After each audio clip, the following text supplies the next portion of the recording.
Сіздер естіп жатырсыздар. Жыланбаевтың қызы шығып, бүкіл қазақстандықтарды көмекке шақырды. Степногорск қаласының номер 4-ші мекемесінің бастығы мынау азамат. Көрдіңіздер ма? Міне осы азамат. Фамилиясы Медеев Степанов Қуаныш Ерғалиұлы. Осы заманның Степанова. Осындай адамдардың арқасында біздің көптеген белсенділеріміз азапты көріп жатыр. Аңыз адам 7 рет Гиннестің кітабына кірген адамға қалай бұл кісі қорлық көрсетеді, ертең не болатынын қайдан біледі? Осындай адамды тәрбиелеген, әкесінің аты Ерғалиұлы деп тұр, ерекен ғой. Сіз балаңыздың осындай қаншер болғанын қаладыңыз ба? Осындай жауыз болған бұл үшін оқыттыңыз ба? Балаңызға неге ептеп болса да тәрбие бермедіңіз? Әр қазақ жалғызым деген. Мен білем, қандай ата-ана болсын, баласынан үлкен үміт күтеді. Баласын жақсы болады, үлкен азамат болады деп. Бірақ колледж болса да заңның ептеп жобасын оқыды ғой.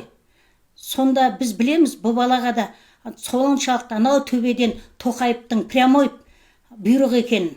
Бірақ бұйрықтың бәрін орындай беру не обязательно?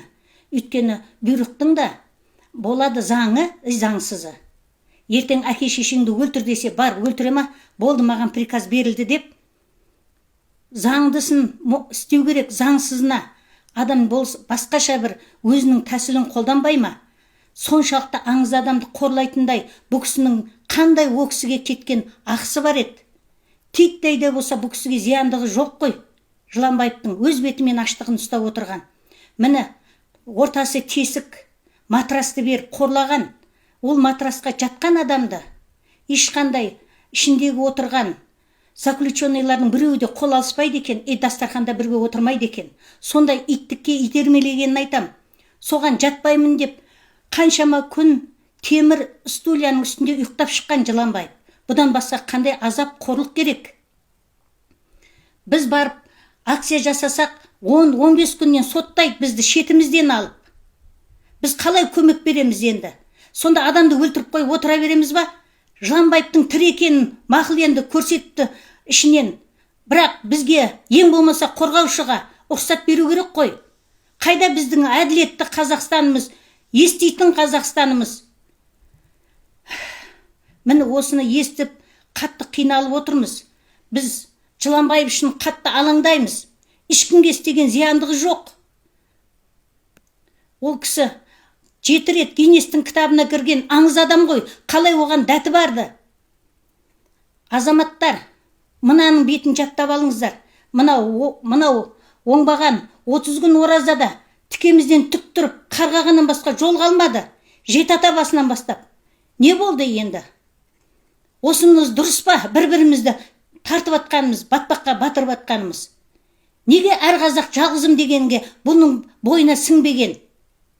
Бұл қазіргі заманның Степанова шетінен сатып атқан. Алға Қазақстан қатты алаңдайды Марат Жыланбаевтың өмірі туралы. Біздің адвокаттарды кіргізсін. Біз көп нәрсені сұрап тұрған жоқпыз, заң аясында сұрап тұрмыз. Кіргізсін біздің қорғаушына, семьясымен кездестірсін, аптасына 1 рет сөйлестірсін. Болды, одан басқа ештеме сұрап тұрған жоқпыз ғой біз. Марат Жыланбаевқа бостандық. Алға Қазақстан.